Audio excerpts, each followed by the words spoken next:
Hello 11th class students. आज business study का second chapter forms of business organisation का हमारा टॉपिक है टाइप्स ऑफ पार्टनर्स। हमने पार्टनरशिप फर्म्स के बारे में पढ़ा था और कितने टाइप की पार्टनरशिप होती है हमने वो भी जाना था। आज हम पढ़ने जा रहे हैं कि पार्टनर्स कितने टाइप के होते हैं, जो कि होते हैं 5 तरह के।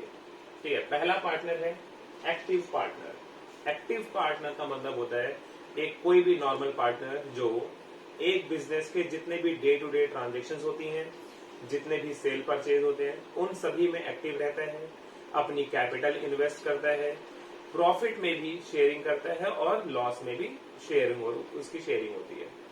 यहाँ पर जो लॉसेज होते हैं या फिर हम कह सकते हैं कि जो लाइबिलिटी होती है उसकी, वो यहाँ पे अनलिमिटेड होती है। तो कोई भी पार्टनर जो लगातार जिसका नाम कंपनी के अंदर होगा या पार्टनरशिप फर्म के अंदर होगा, जो अपनी कैपिटल लेकर आता है, प्रॉफिट और लॉस के अंदर जो शेयर करता है, उसको हम एक्टिव पार्टनर बोलते हैं। दूसरा पार्टनर है स्लीपिंग पार्टनर। स्लीपिंग पार्टनर क्या होता है? ये अपनी कैपिटल लेकर आता है, प्रॉफिट भी शेयर करता है, लॉस भी शेयर करता है और इसकी लाइबिलिटी भी अनलिमिटेड होती है। लेकिन ये जितने भी वर्क्स होते हैं, जितने भी पार्टनरशिप के अंदर काम होते हैं, ये उन सभी काम के अंदर एक्टिव नहीं होता, इसलिए इसको स्लीपिंग पार्टनर बोलते हैं। मतलब इसका सब कुछ सेम बाकी पार्टनर्स की तरह होगा, यानी कैपिटल आएगा, प्रॉफिट और लॉस में भी शेयर करेगा, लेकिन बस ये क्या होता है कि डे टू डे ट्रांजेक्शन्स होती हैं, जो जितने भी काम होते हैं, इन सभी के अंदर वो एक्टिव नहीं होता, इन सभी में काम नहीं करता। तीसरा है सीक्रेट पार्टनर। सीक्रेट पार्टनर क्या होता है? एक ऐसा पार्टनर जो अपना नाम दूसरों के सामने शो नहीं होने देता, यानी वो कंपनी में होगा, कंपनी का पार्टनर भी होगा, कंपनी में पैसे इन्वेस्ट करेगा, प्रॉफिट भी लेगा, लॉस को भी शेयर करेगा, यहां तक कि इसकी लाइबिलिटी भी अनलिमिटेड होती है, लेकिन ये अपने नाम को सीक्रेट रखता है, अपने नाम को सभी के सामने नहीं आने देता, बाकी लोगों को पता ना चले कि ये पार्टनर भी इस कंपनी में है। इसके कुछ लोग अपने फायदे ही सोच के नाम नहीं शो करते, कुछ लोग सोचते हैं कि कहीं नुकसान ना हो जाए कंपनी को मेरे नाम की वजह से, इसलिए नाम शो नहीं होने देते। यहाँ पे फोर्थ है नॉमिनल पार्टनर। नॉमिनल पार्टनर एक ऐसा पार्टनर होता है जो कंपनी के अंदर सिर्फ अपना नाम देता है ताकि उसके नाम से कंपनी को प्रॉफिट हो जाए, लेकिन यहाँ पर वो कभी भी कैपिटल लेके नहीं आता, यानी पैसे इन्वेस्ट नहीं करता, प्रॉफिट और लॉस में भी वो शेयर नहीं लेता। ठीक है, सिर्फ क्या होता है, वो यहाँ पर अपना नाम दे देता है ताकि उसके नाम से कंपनी को बेनिफिट हो जाए।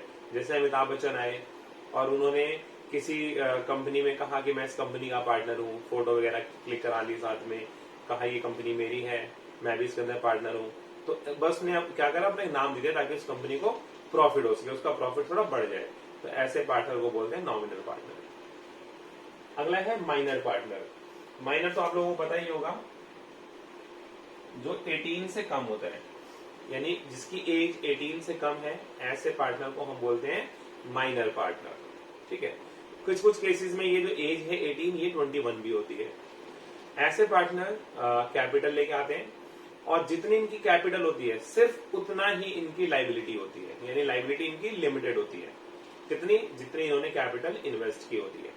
ठीक है, ये कंपनी के अकाउंट्स देख सकते हैं, कंपनी की डे टू डे ट्रांजेक्शन्स को भी देख सकते हैं, हाँ, लेकिन ये कंपनी के लिए डिसीजन नहीं ले सकते, यानी किसी चीज को परचेज नहीं कर सकते, सेल नहीं कर सकते, लेकिन बुक्स देख सकते हैं, अकाउंट्स को देख सकते हैं।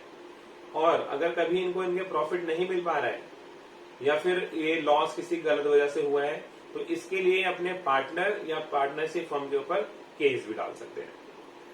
तो ऐसे पार्टनर को हम माइनर पार्टनर बोलते हैं। अगला टॉपिक है हमारा registration of a partnership firm. Partnership firm का लास्ट टॉपिक है ये। इसके अंदर हम पार्टनरशिप फर्म को कैसे रजिस्टर करते हैं। तो रजिस्टर करने के लिए सबसे पहला टॉपिक है सबमिशन ऑफ एप्लीकेशन, यानी आपको सबसे पहले एप्लीकेशन डालनी होगी जिसके अंदर ये कुछ चीजें इंक्लूड होंगी। पहला कि आपके पार्टनरशिप का नेम क्या है। ठीक है, क्योंकि पार्टनरशिप के नेम आपने जो सोचा है, हो सकता है किसी और भी पार्टनरशिप का वही नाम हो या फिर किसी और ने अप्लाई कर रखा हो, इसलिए इसको चेक करना जरूरी होता है। तो इसके लिए आप नाम देते हैं और उस नाम में भी आप कई तरह के नाम अपने देते हैं, यानी 5 तरह के नाम होते हैं, वो 5 नाम देते हैं आप, फर्स्ट, सेकंड, थर्ड, जो आपका प्रेफरेंस है। अगर पहला वाला नाम किसी और से मैच कर रहा है तो उसे नहीं रख के दूसरे नाम को देखेंगे, दूसरा मैच कर रहा है तो तीसरा, इस तरह से 5 नाम आपसे मांगे जाते हैं। दूसरा है लोकेशन, आपकी जो पार्टनरशिप फर्म होगी वो कहाँ पे लोकेटेड होगी, आपका ऑफिस कहाँ होगा, उसके बारे में आपको यहाँ पे इंफॉर्मेशन देनी होगी। तीसरा होता है आपके जो बिजनेस के प्लेसेस हैं वो और कहाँ कहाँ पर है, किसी और सिटी में है तो वहां का आपको एड्रेस देना होगा, उसी सिटी में कहीं लोकल एड्रेस है तो वो आपको यहाँ पे बताना होगा, तो अदर प्लेसेस के बारे में बताना होता है। चौथा है डेट, यानी आपके जितने भी पार्टनर्स हैं जो इसके अंदर ज्वाइन हो रहे हैं वो किस किस डेट पर आपके पार्टनर्स ज्वाइन हुए हैं, उनकी डेट्स के बारे में इंफॉर्मेशन देना यहाँ पे बहुत ही जरूरी है। पांचवा है name and address of partners, जितने भी पार्टनर्स हैं पार्टनरशिप फर्म में उनके नाम और नाम के साथ साथ उनके एड्रेस की डिटेल भी इस फॉर्म के अंदर देना जरूरी है। ठीक है, उसके बाद क्या होता है, जो रजिस्ट्रार होता है वो रजिस्ट्रार इन सभी डॉक्यूमेंट्स को देखेगा और देखेगा सारे डॉक्यूमेंट्स सही है भी या नहीं, तो इन सबको वो चेक करता है, और जब वो सारे डॉक्यूमेंट चेक कर लेता है उसके बाद वो सर्टिफिकेट ऑफ रजिस्ट्रेशन इशू कर देता है, जिसके बाद आपकी जो पार्टनरशिप फर्म है वो आसानी से काम करना स्टार्ट कर देती है, लोगों से सेल परचेज करना चालू कर देते हैं और अपने बिजनेस को आप ग्रो करना चालू कर सकते हो।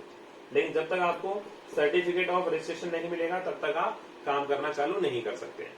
ठीक है, तो ये था हमारा पार्टनरशिप टॉपिक, यहाँ पे फिनिश हो गया।